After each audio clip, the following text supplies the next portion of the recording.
La politique américaine semble nous annoncer un rapport toujours plus sordide, plus creux, plus violent entre les hommes politiques.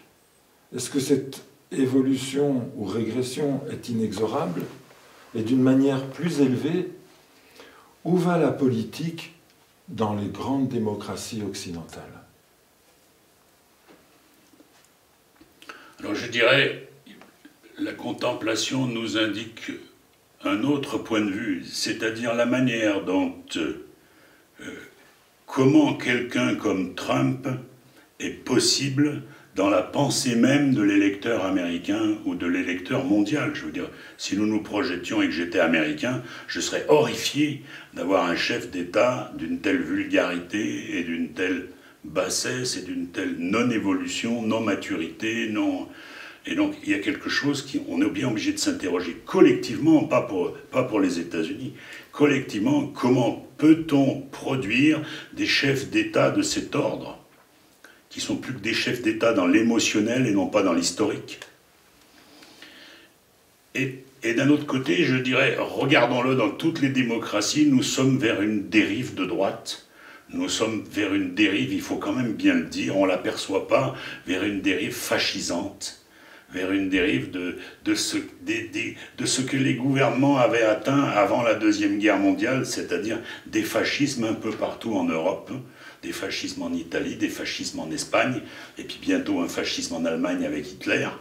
On voit bien qu'on est dans une période dans tous les pays d'Occident où, sous prétexte, l'éternel même prétexte de tous les fascismes, de la protection de notre santé, de la protection de notre sécurité, de la protection de notre bonheur, de la protection d'eux, eh ben, on nous mange tous les jours, toutes les années, un peu de liberté, un peu de liberté.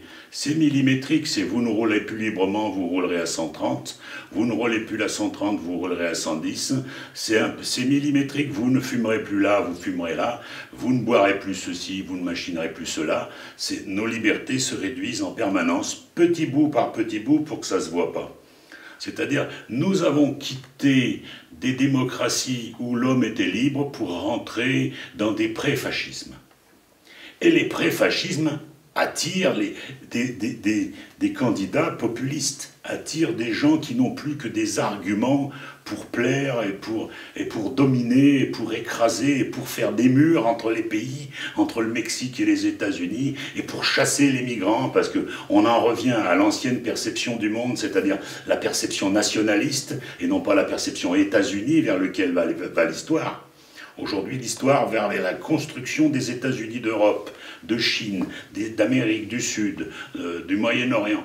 Aujourd'hui, quand on revient au nationalisme, on fait une régression historique. Tous ces populistes nous annoncent trois choses, beaucoup moins de liberté pour nous. De plus en plus, les libertés vont être sous prétexte de tout un tas de choses qui sont des farces, sous prétexte on nous enlève un peu plus de liberté chaque fois. Tous ces chefs d'État nous annoncent quoi? Une fascisation de la politique, on va vers des fascismes. La grande terreur qu'il faut avoir, c'est d'où va sortir le prochain fou, parce que chaque fois que le monde est passé par le fascisme, il y a toujours un fou qui a émergé, qui a produit le conflit mondial suivant. Et nous sommes devant quelque chose d'extrêmement... La politique n'est plus devenue quelque chose qui gère la société, la politique est devenue émotionnelle, séductrice, bassement humaine. Le problème de Trump, c'est ça. Mais chez nous, c'est la même chose. On a nos Trump. C'est moins caricatural qu'aux États-Unis, mais tous les pays occidentaux ont leur Trump, et tous les pays occidentaux ont une extrême droite qui n'attend que ça. Oui, j'entends bien. Vous avez dit trois choses. Quelle est la troisième?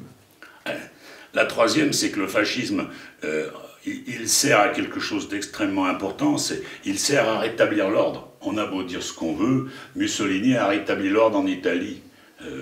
Le fascisme, il rétablit l'ordre, c'est-à-dire il est une des solutions contre le terrorisme, contre la violence, qui n'est qu'au début en ce moment. La manière dont le terrorisme est dans notre société n'est que le début. Et donc il y a quelque chose qui appelle le fascisme. Il va rétablir l'ordre. Ceci dit, c'est un ordre qu'on a maté, et donc ce n'est pas l'ordre paisible. C'est un faux ordre. L'ordre du fascisme n'est pas l'ordre de la paix, c'est l'ordre de tout le monde est mis au pas.